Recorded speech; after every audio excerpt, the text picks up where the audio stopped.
Welcome to the Overrated Experience Sports and Sports Betting Podcast. I'm your host, Kyle Blondin. We're here for another week of gambling action as we head into another weekend of Major League Baseball playoffs going on tonight.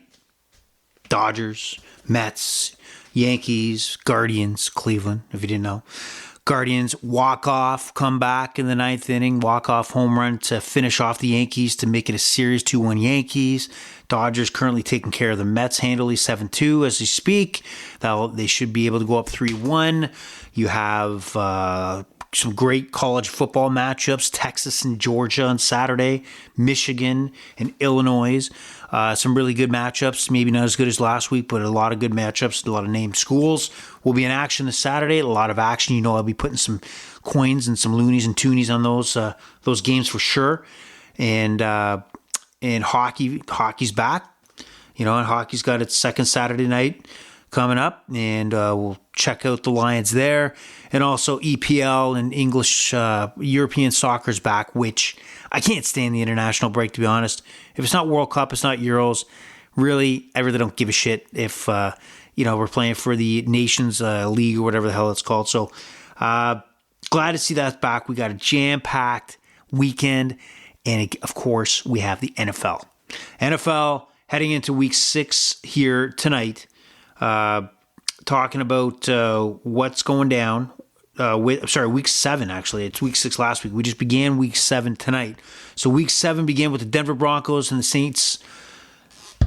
Wow, what a non-exciting matchup necessarily coming into this one. But we'll dive into it a little bit. But first, I mean, just on a side note here, like, how do you know when you're getting, what the hell is that? Is that my music? Yeah, there's music on there. I don't know what happened there. Anyway, you know how you're getting old is, one, you can't use technology and your phone's playing music and you didn't want it to. Two, man, one little tweak this morning, getting up, twisting the back, and now I'm like an 85-year-old man. You know, getting out of the chair and you got like that kind of like you're curled over because you can't really move your body. Just disgusting. Don't get old, kids out there. Don't get old. Find that fountain of youth and you stick to it. Not good. Not good at all. What else is going on in the world today? Coyote sightings in the neighborhood. So watch your little dogs out there. Take out your little dog out for a little pee-pee, and you might get snatched up by a coyote. Look, the lady from upstairs had taken Barney Betts out for a nightly leak and noticed a couple coyotes walking by. And guess what Barney Betts looks like? He looks like a little meal. He looks like a snack. And the lady from upstairs had to drag him in. So watch out for you folks out there. And I'll tell you what, the coyotes, does not matter where you are. The coyotes are there. They're in every community. They will find you. All right, so watch out. So that's what's going on here in the bullpen. But let's kick it off. Let's make it fast. Let's make it sweet. And let's get to the NFL action going into Week 7. Just to recap quickly on what we just watched here on Thursday night. The Denver Broncos visiting the New Orleans Saints. Now, the New Orleans Saints are ravaged. You can't find a team probably more ravaged than the Saints. You know, Derek Carr goes down last week. He's out. We have Spencer Rattler, who took over, had a shaky game tonight, rookie. And then on the wide receiver side, Olave's out. The other receiver, Sharif, is out. Just not good. Not good at all. He's done for the season. You had Taysom Hill out. Lattimore, cornerback, is out. They are depleted. And even though, you know, we knew that going into this game, the spread for the most part in most books was 3, 2.5, if you could find it. I did find it. On FanDuel, took it at 2.5. It was still 3 on DK, which this is why, again, I can't promote enough that you shop. And here's a notice I'm going to put out there. I'm using Bet365 as one of the 3 comparable sportsbook on this podcast. It has been since mid-August, and they still have not gotten back to me. And the Austin May Jackson joins this because I guess they don't give a fuck if they have me as a customer, not have me as a customer. They don't give a shit. They do not give a shit that I was interested to come back to them and provided them with financial information that they asked for, and I had to go and do the extra work and the legwork, they don't give a shit. So I'll tell you what, Bet365, you got a 2-week notice that I'm taking you off this list. I'm going to use another third betting site, and maybe I'll rotate each week. But Bet365, I'm going to give you a week. I'm going to give you to next Thursday. And that's it. You're done. You're gone. You're out of here. You're tossed. You're released. You're given your walking papers. You get the red card, or you're getting released put on waivers because you really don't give a shit about me. Well, I don't give a shit about you. So that's just my vendetta against Bet365. Anyway, recap of the Denver Broncos New Orleans Saints game. It kind of went where I thought it would go. Now, Broncos won this game. This game was over in the first quarter, maybe early second quarter when the Broncos scored their touchdown, going up 10-0. Saints really had no pushback. Bo Nix threw for 164 yards. Rushing, though, was the key here. So Javonte Williams, 88 yards with 2 touchdowns. Bo Nix had 75 on the ground. So they really had their way. It really was no risk. My evaluation looking at Bo Nix, really again up close, it seems like, and they made this observation, like Herbie, I can't fucking pronounce his fucking name,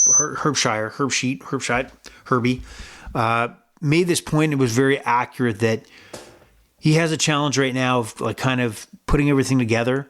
Everything's moving 100 miles an hour for Bo Nix, and he's seen many easy throws in the first quarter that he missed for first downs by not planting his foot. You got to believe that Sean Payton's game plan is to keep giving him reps. Threw almost a poor interception earlier in the first half, and the next play was a pass. So I think Sean Payton's all in on Bo Nix. However, you got to watch this Denver Broncos team. I think they are very reluctant unless absolutely necessary to go on fourth down. They will settle for field goals in kind of Bo Nix's career right now. They will settle for points. He knows how good their defense is, regardless if they have Patrick Surtain on the corner or not. And so the Denver Broncos, I got to give Sean Payton some props here. He's coaching his team the way his team is built. He's got a D that is significantly impactful, gets pressure, is a shutdown. Van Joseph, defensive coordinator, is doing a great job. So play to that power, play to that strength. Don't go for the fourth downs if you don't think so. Get that 3-0, 6-0 lead. Let the other team chase, and then get, if needed, then get out of your comfort zone. But you got a rookie quarterback, smart. That's why you bring in a Sean Payton.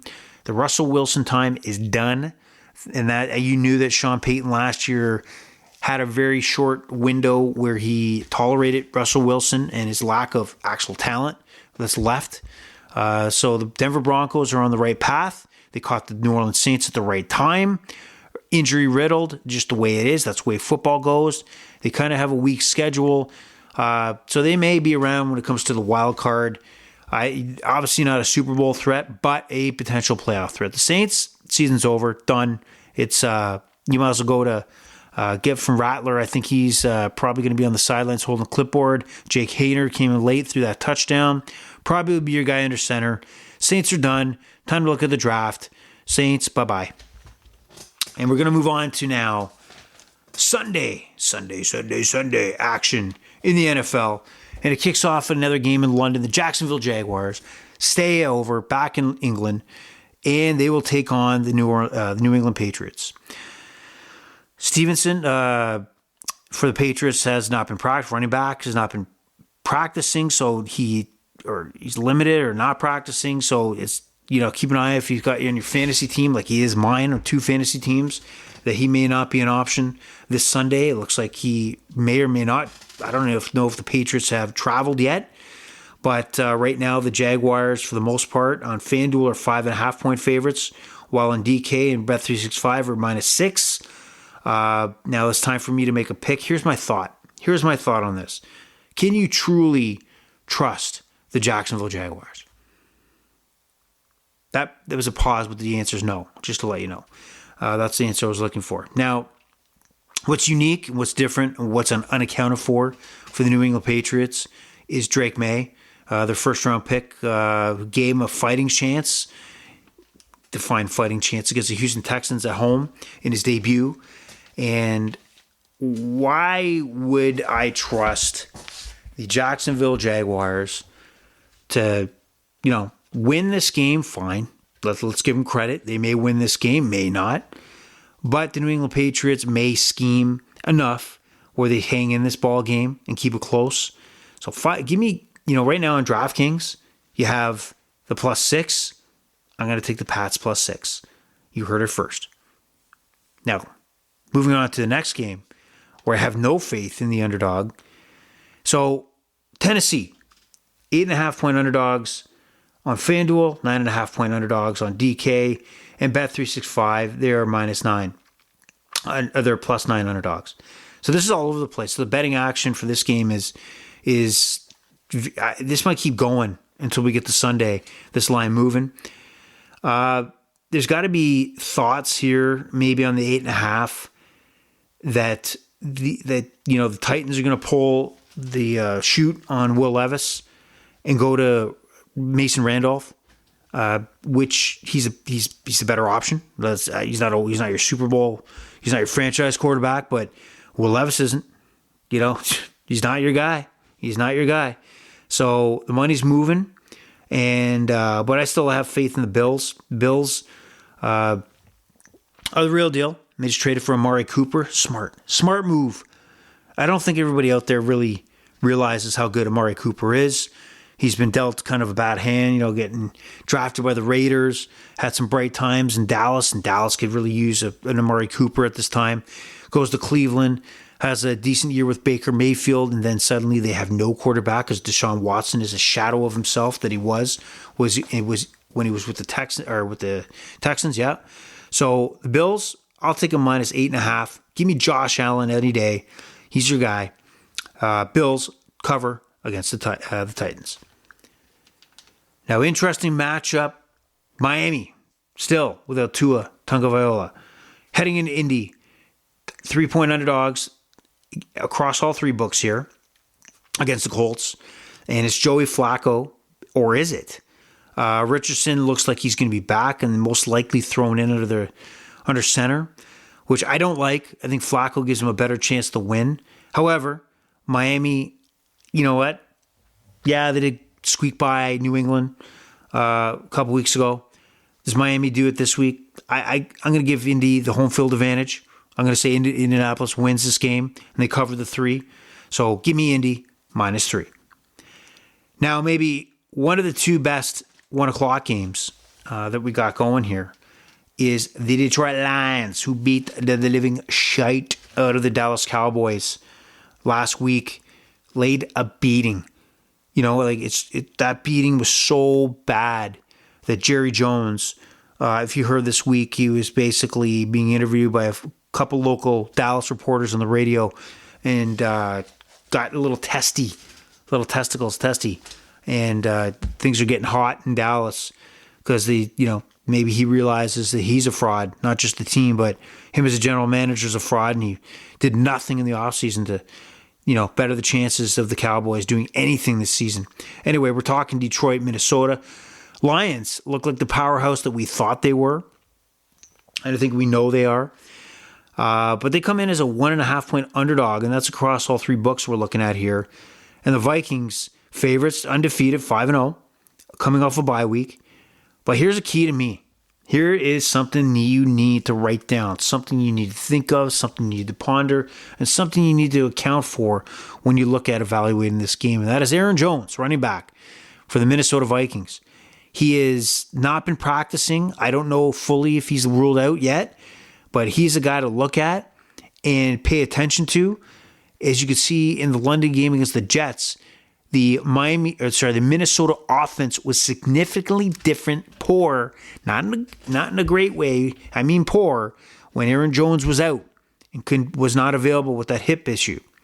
So this leads me to believe that, the Detroit Lions at a play here. I like the Vikings, but are they going 16-0? No. have faith that the Detroit Lions are a powerhouse? You're goddamn right we do. Dan Campbell's going to go for it. He's going to keep going for it. Jared Goff's going to rip him down the field. You have tons of weapons on Detroit. And I think that at this point, as Minnesota gets that first loss of the season, and if you want to pound the money line for the Detroit Lions, that is the time to do it. Right now, the stock is high in Minnesota, but I think it's on the decline. And then you have the Detroit Lions, where the stock should be high because they are one of the top teams in the NFL. There's no doubt about it. Accept it, like take it in, account for it, and make money off it. That's the way it's got to be. All right, moving on to a not so pumped up matchup. We have the Cincinnati Bengals visiting the Cleveland Browns. Cleveland Browns are lost.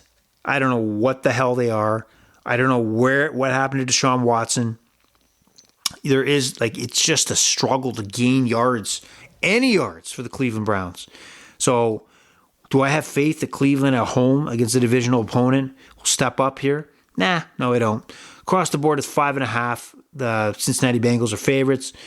I don't see this as a clean win. I see this kind of a similar as you've seen on Sunday night where the Giants and Bengals finished. It was kind of even. It wasn't a blowout, but, the Bengals did win by 10 points. So that's kind of how I feel this is going to happen here. Bengals on FanDuel, favored by 5.5. Take the 5.5. They cover. Now, maybe the 1A and 1B game.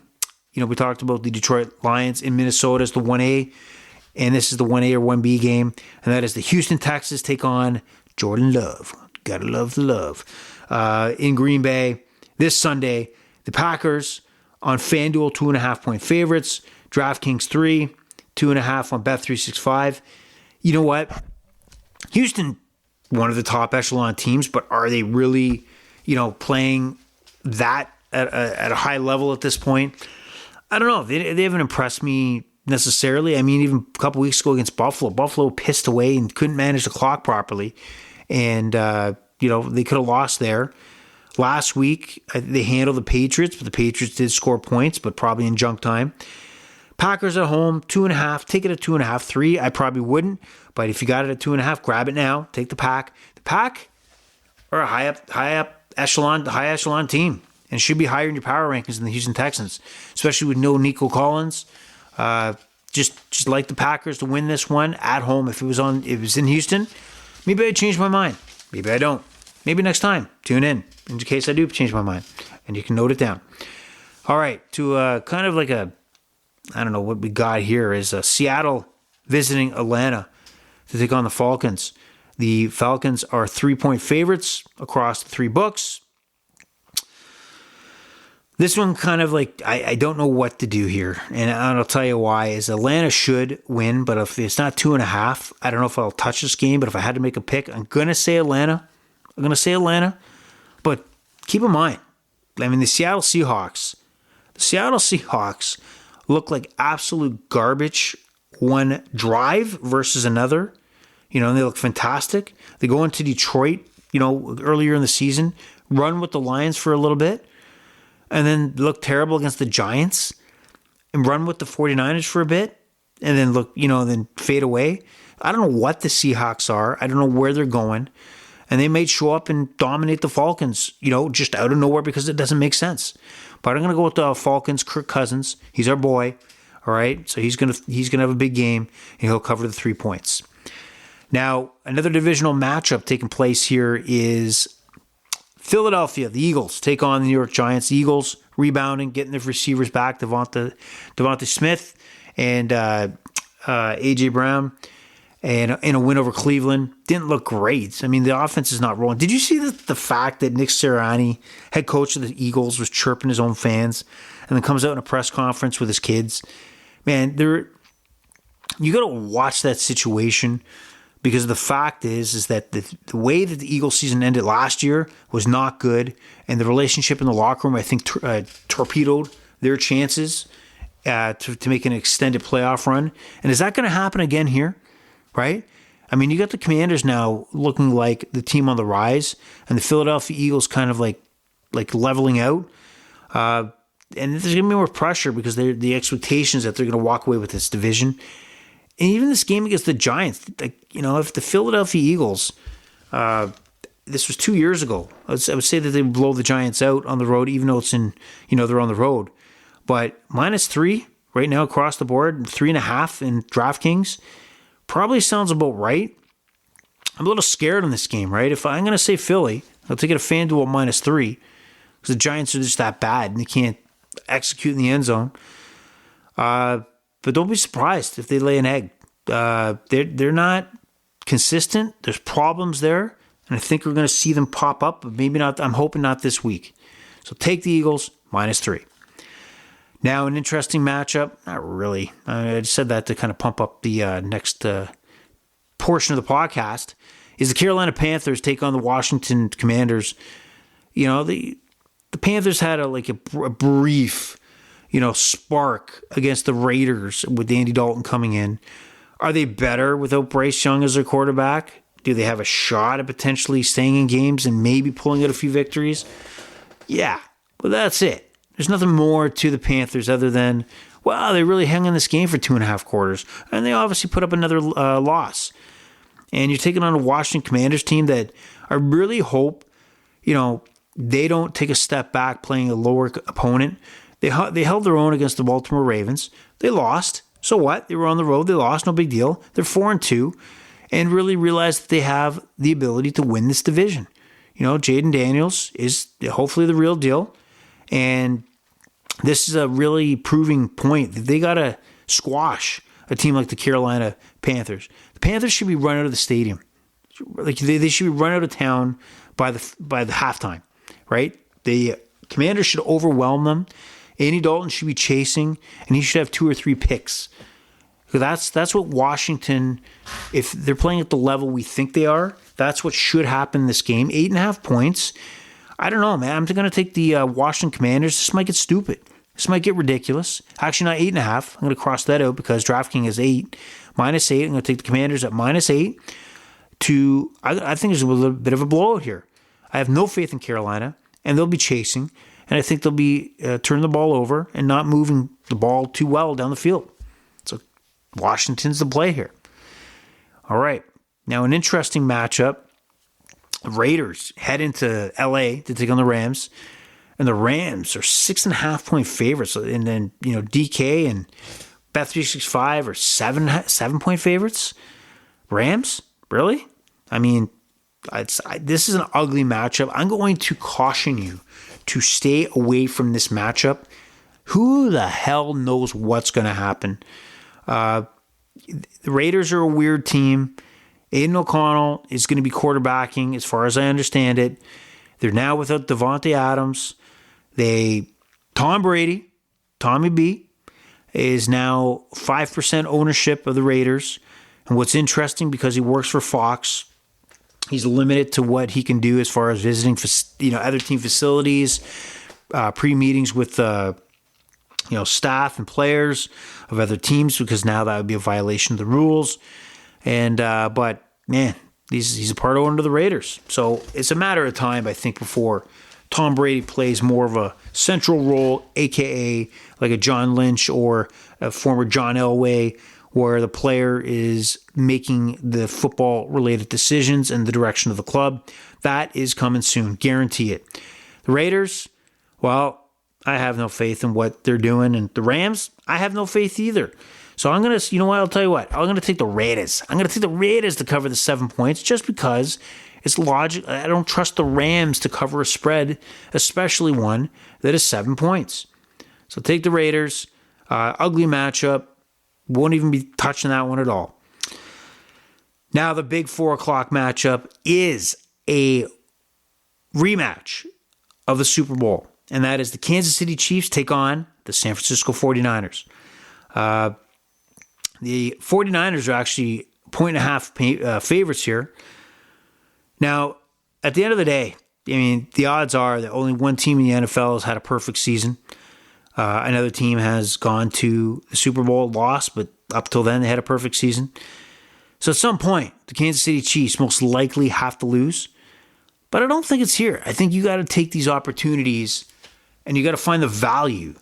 And right now, if you're going to give me the Kansas City Chiefs 1.5 points coming off a bye week, are they coming off a bye week? Yes. Did they? Yes. No. Whatever. Yeah, I think they did. I can't remember, man. It's too far long ago. I am going to take the Chiefs. The 49ers have not been that impressive. They have not been that impressive. Arizona's walked in, knocked them off. They've lost in Minnesota. They have not looked good at all. They have not looked dominant.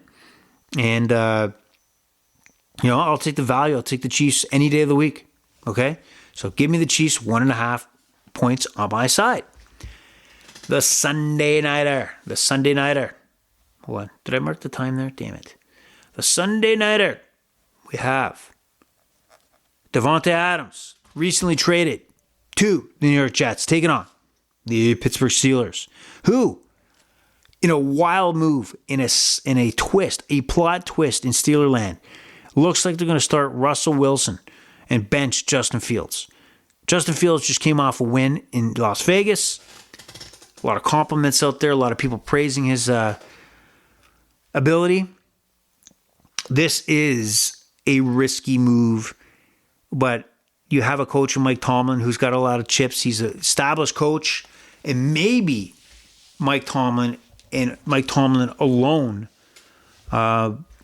with the credibility he has with the organization as coach of this team for a lengthy period of time and the success he's had, has the leeway to make such a bold move. Every other coach would shit their pants to make this move. They would not make this move because they're not thinking big picture. So, my comments, if you follow us on X at Overrated EXPER2, Overrated EXPER2, is that Justin Fields has done an admirable job. But to kid yourself that he's going to be your guy leading you to a Super Bowl, maybe contending for a playoff spot, but a Super Bowl, that's not going to happen. You have to embrace that and be realistic. And usually the Steelers are. They brought in Kenny Pickett, first-round pick, and they decided after a brief stint as starting quarterback, he wasn't the guy. And now he's backing up in Philadelphia. They made a move to bring in Russell Wilson on the cheap because the Broncos are still holding the heavy ticket. And then they also picked up Justin Fields.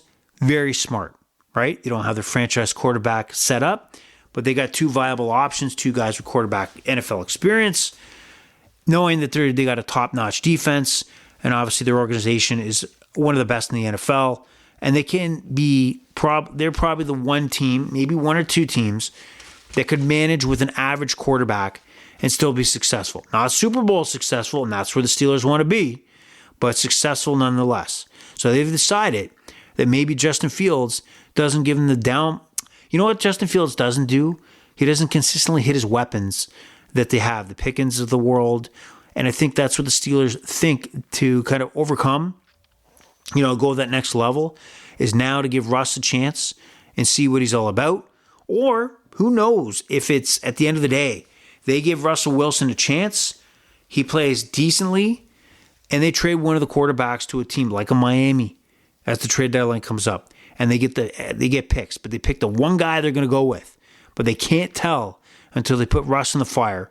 And this week's going to be the time to do it. Sunday Night Football against the New York Jets, coming off a big loss against the Buffalo Bills, going out, picking up Davante Adams, former teammate, now current teammate of Aaron Rodgers. A lot of controversy going on in New York right now with the idea that Aaron Rodgers was a part of the firing of Robert Saleh. Woody Johnson, owner of the Jets, kind of getting heat that, is this just a typical Jets move or a loser organization? And I'll tell you right now, man, the way organizations are run are absolutely critical in the NFL. Absolutely critical in the NFL. And you notice the same teams over and over have the same success, right? So the Steelers I mentioned, the Ravens. Do you remember that the Ravens were formerly the Cleveland Browns? The Ravens, ever since coming into the league as the Baltimore Ravens, have been one of the best organizations in football. Well-run, know how to draft, know how to sign free agents, really know how to put a team together, especially in a salary cap era of putting pieces together from different angles, building top defenses, all that late round picks, all those sort of things. So just, you look at the Jets, poorly run, probably pulled the trigger too early on Robert Saleh, and just not good. And what do you expect? But that being said, with the Pittsburgh Steelers making this radical shift to Russell Wilson, and you got to know my feelings on Russell Wilson, that the Seattle early days, Super Bowl Russell Wilson, was great. Put him up there, retire his number in Seattle, 2 Super Bowl appearances, 1 win. But that Russell Wilson has long since gone. Let's ride from Denver, Russell Wilson, and now in Pittsburgh is a shadow of himself, and I think is well past its expiry date. And we're going to see that on Sunday night. You might have a couple nice passes. You might have a few people say, hey, look at his stats, blah, blah, blah. But it's going to turn into a loss. I think the Jets got their running game going with Breece Hall. And if you watch that game against the Bills, it was all flags. Could have easily turned out to be the Jets won that game. They didn't. That's the reality. You got to win. But the Jets are 1.5-point favorites in this game. And I like the Jets. I like the Jets to cover here. FanDuel, I'll take it. 1.5. Aaron Rodgers.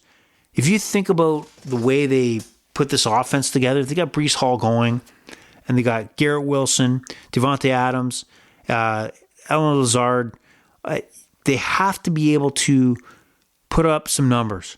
And if they're not, then it's a complete failure. It's a train wreck, and you'll probably, 10 years from now, will all forget that Aaron Rodgers was a New York Jet, just like many people probably forget that Brett Favre was a New York Jet or a Minnesota Viking, and Randy Moss played with the Tennessee Titans, and all those guys that have those 1 or 2 more years that are very forgettable years.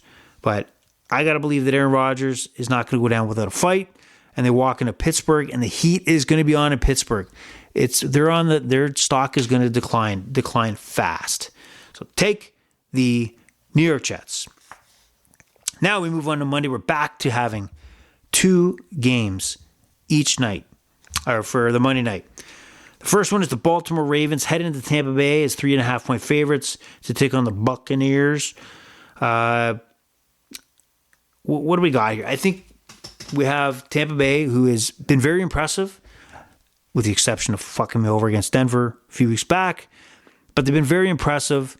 But if you watch the game against New Orleans, there's a lot of sweating going on. They went up big early, dropped the lead to New Orleans before half, and then blew them out in the second half. I think Baltimore has established themselves as, surprise, the upper echelon, just below the Kansas City Chiefs, is maybe the second best team in the NFL. Simple as that. Lamar's on a mission. They're well coached. They have Derrick Henry, who I thought would break down, would not be as a significant impact as he obviously has been. And I think they will be a challenge for the Tampa Bay Buccaneers, a step up in competition that they're not used to. And I think the Ravens do cover that 3.5. I do like the Tampa Bay Buccaneers. I do like Baker Mayfield and the way this team's constructed. But the Baltimore Ravens are just 2 levels ahead, right? They're just a little higher. They got a little more swagger, a little more talent, and I think they put points on the board. And I don't like Tampa Bay chasing, and that's what's going to happen on Monday night. So take the Ravens 4.5. And the last but not least, Monday nighter, we have the LA Chargers taking on the Arizona Cardinals. Now, this is a unique matchup. Arizona kind of flopped in Green Bay last week. They are 2.5-point underdogs to the Chargers. The Chargers got the job done in Denver. Justin Herbert looked pretty good. Glad he had that bye week. His ankle looked pretty damn good, moving around, mobile in the pocket. Man, he's got some elite throws. I think it's just a matter of time before he starts going off and putting up some big numbers as we go on throughout the rest of the season. However, here's my thought. The Arizona Cardinals have blips. They're up and down. I know they might be without Marvin Harrison Jr., who is in concussion protocol. But I think at home, I think the Cardinals, if Kyler Murray gets on that where you just can't, get a hand on him, on those 3rd and 3s where he runs for first downs or scrambles, they're going to be in trouble. They're going to be in trouble if they have to chase. So I'm going to go with my thought process here. I'm going to take the FanDuel line, the Arizona Cardinals, plus 2.5. I think being at home, They get the job done, and they beat the Chargers outright, but I'll take the 2.5 points to help. Why wouldn't I do it? Give me the 2.5 points. I'll goddamn well take it. So that is your NFL card. The pleasure has all been yours. The Overrated experience is over and out. Good luck, everybody.